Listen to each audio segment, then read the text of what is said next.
Yo, what's going on, guys? Welcome back to the channel. My name is Kenyon. All right, guys, so today is an exciting video. We're actually opening up our brand new embroidery shop.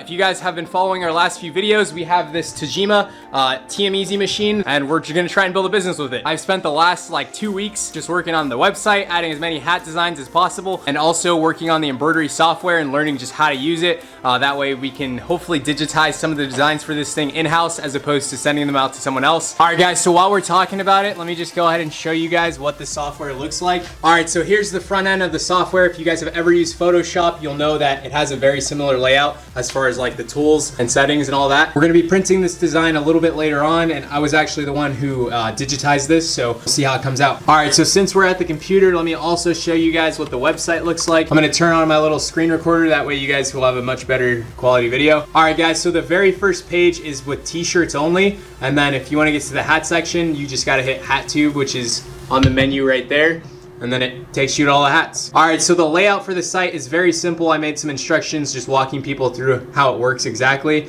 because I do have a custom designer tool. But other than that, every single hat on this website is fully customizable.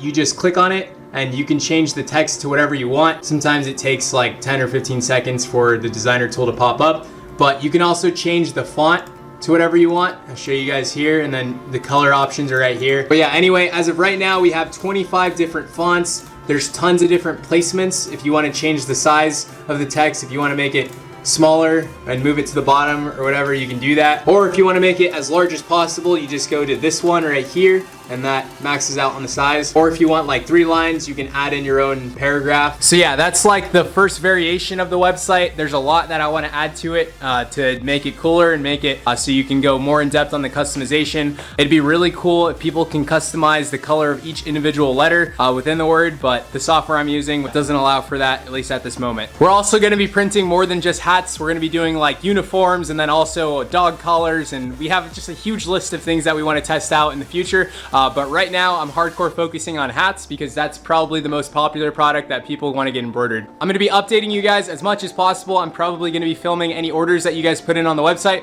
And then I also have some orders that I have to get done right now. All right, guys, so I'm going to go ahead and get a little bit more in detail on this machine. That way you guys can know like how much it costs and just like kind of like the business side of things. So this machine costs about the same price as a new car.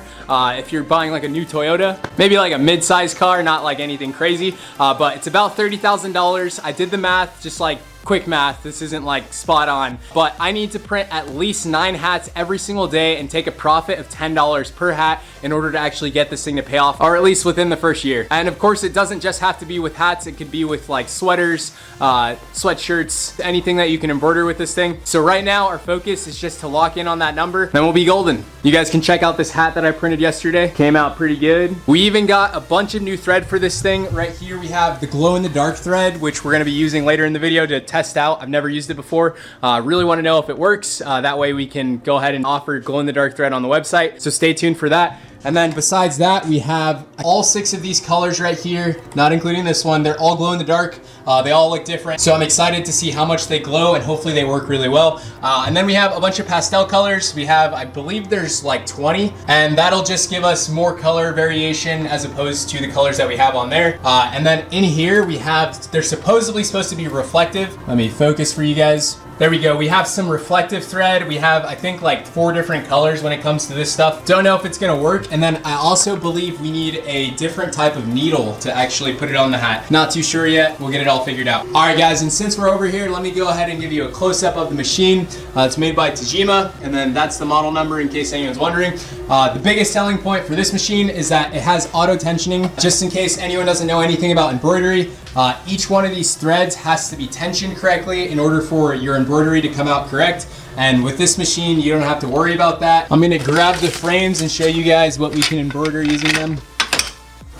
And just for reference, if anyone doesn't know, in order for the machine to actually embroider whatever product you want, it has to be put on a frame. And this fabric right here is actually just to test out designs. All right, so with the machine, we got 2 of each size, and then we also have the hat frames They're actually sitting behind me. I'll show you guys in a bit. But each size frame can actually embroider a different size garment. This is the largest one, and this thing is freaking giant. I genuinely don't know how long it would take to fill in a design this big with this embroidery machine. An embroidery design this big would probably take like 4 or 5 hours. I would assume. I'm not an expert. I genuinely don't know, but that's what I want to say it would take. We're gonna try and use these on jackets or something like that. Any other ideas that you guys have, please drop down in the comments because I genuinely do want to use these. I just don't know what to use them on. And then right below that, we have the smaller, these are called tubular frames, and these are mainly for like shirts. We'll be using these for polos, like the chest design. And then we're also gonna try and find a few different things to do with them. We also have smaller sizes, and this is the smallest. And then whenever I want to like test print a design and don't want to potentially waste a hat or a shirt, I'll go ahead and use this fabric right here. It's basically like practice fabric. And then really quickly, I'm going to take you guys over to the hat station, which is right here, and show you guys how we do that. And we're actually going to load this one up because this is the one we're going to use the glow in the dark thread on. Battery's dying. Let me swap it out really quick and we'll get back to this. All right, guys, so you might have seen this in my other videos, but this is my hat framing station. You have the frame holder right here. This is actually 2 separate pieces. Let me go ahead and pop this off. So this piece right here is what the actual hat gets attached to before it goes on the machine, and then this piece right here just helps make that whole process easier. So yeah, instead of using one of the green frames over there for hats, we use this thing. And then these clamps just go on the back side to hold the hat down so it doesn't move while it's getting embroidered. Oh yeah, and then we got the backing for the hats right there. All right, so the list for all the different things that I want to print with this machine is actually pretty insane. I know we already talked about like the hats, the hoodies, the sweaters, all that. I also want to get into like beanies, lettermans. I want to do some leather goods. Of course, we're also going to be doing some patches, and then I also want to look into making like custom dog collars. Obviously for dogs, not for people. Yeah, people will just be able to like put their dog's name and whatever they want, phone number. We're gonna bust out the sewing machine, which is right on that shelf over there, and we're gonna try and actually make them from scratch. Shoes. I remember Luis from Tajima, he was like, you can embroider shoes. I don't know if that was with this machine or with the smaller one, but I think we're gonna go ahead and give that a shot if we can. And I actually already picked up some of the fabric for the dog collars. I just have to go find the buckles. We have a bunch of fabric stores right down the road, so it shouldn't be too hard to find. All right, guys, so right now I'm gonna walk you through my production workflow. I'm gonna show you guys everything I have to do for every single order to get it completed and shipped out to whoever ordered it. And I'm also gonna have to speed up this process as much as possible. I also just have to get really good at it because I'm gonna have to train someone, that way they could take over this entire process. So let's go ahead and get straight into it. The very first thing that happens when someone places an order on the website is my website actually generates a PNG file. I'll go ahead and show you guys on the computer right now. All right, so here's an example of a PNG file that I would receive if someone placed an order. From here, I would go ahead and save this to my computer, and then I would open it up in the Tajima software. From here, I'd have to digitize the design, which takes about 4 minutes. And we're gonna go ahead and skip that part, but this is what it would look like after it's been digitized. All right, so from that screen, we would basically just save the file onto a USB drive. I'm also working on running a cable directly from the embroidery machine to my computer. That way I can hopefully save a lot of time when it comes to like plugging this thing in and out. I'm gonna have to ask Tajima how to do that because I didn't have any luck with it when I tried. Anyway, we're gonna go ahead and plug in the USB drive. The slot for it's right there. I'm then gonna pull up the design on the screen. All right, so from this screen, we're gonna go ahead and pick the colors, which that one was red. Since we're gonna be using this glow in the dark fabric right here, I'm gonna go ahead and swap number 15 with it. So I'm gonna hit number 15, hit enter, and then hit enter again. All right, so everything right there is ready to go. Next thing I gotta do is get the hat loaded and also throw on this thread right here. I'm gonna go ahead and do the thread first. I'm gonna throw you guys on the tripod really quick.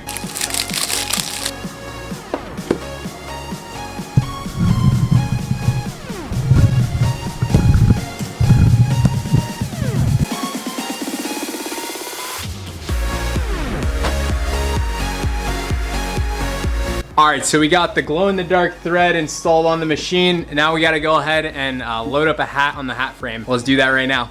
Gonna take some backing.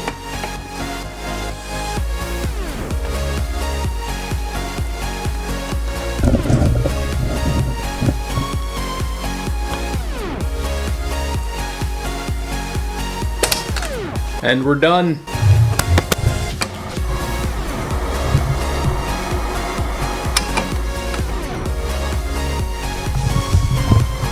Alright guys, so we got the hat on. From here we go ahead and do what's called a trace, which basically just outlines the design. That way you can see exactly the exact placement of where it's gonna go. All right, so that's good to go. Let's go ahead and hit the start button.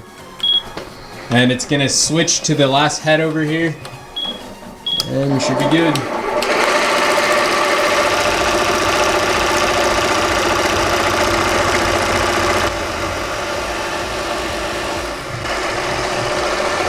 And we're actually printing a little slower than what it's capable of. We can go up to 1,000 rates per minute.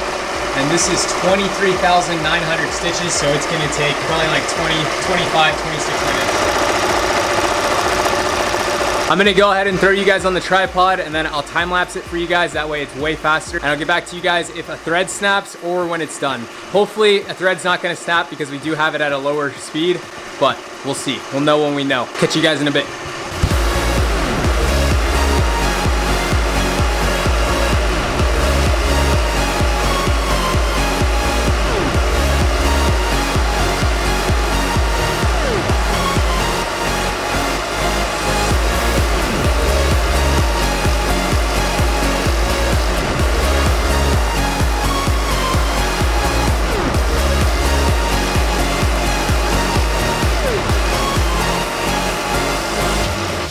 All right guys, so the design's almost done printing and we have an upper thread break, which just means I have to go ahead and rethread the needle and then it should be good to go. I'm gonna swap this out. Hopefully it doesn't happen again. And if it does, I have to figure out why it's happening. I'll go ahead and get that done and let's go ahead and hit start again.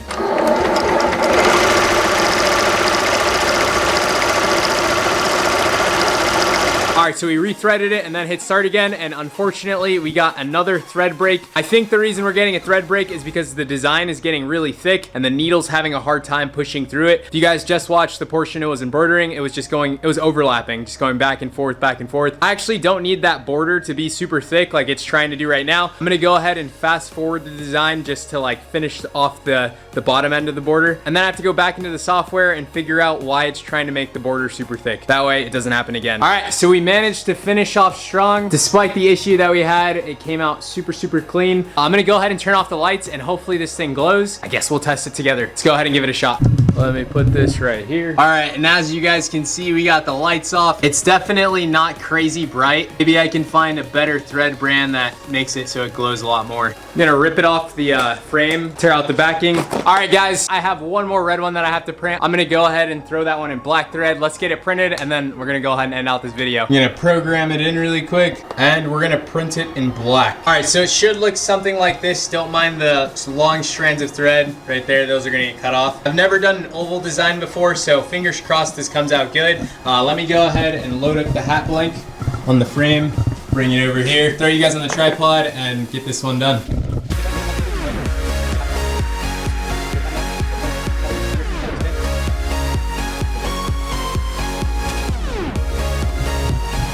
We'll get that red dot right in the middle. All right, guys, so judging on the trace, this thing's a lot bigger than I expected, so it's probably gonna take a lot longer than I expected as well. We're gonna go ahead and send this one. Hopefully it comes out clean. No promises, but we're gonna go ahead and do it. Let's see what we get. Let's start.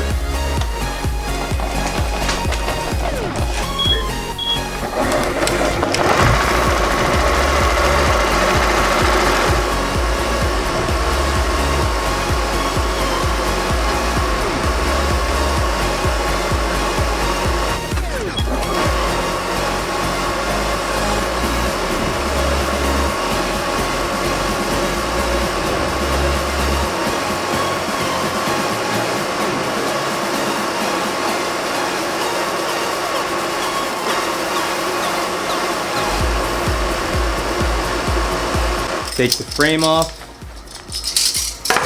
take out the backing. All right, guys, so this one is done. This is how it came out.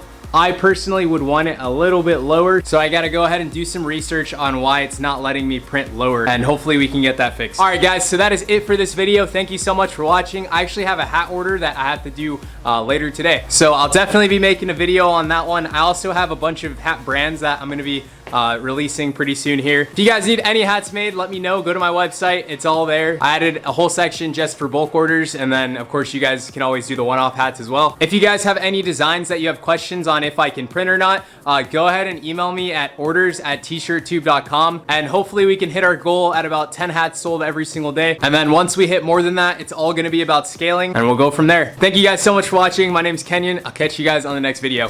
Peace.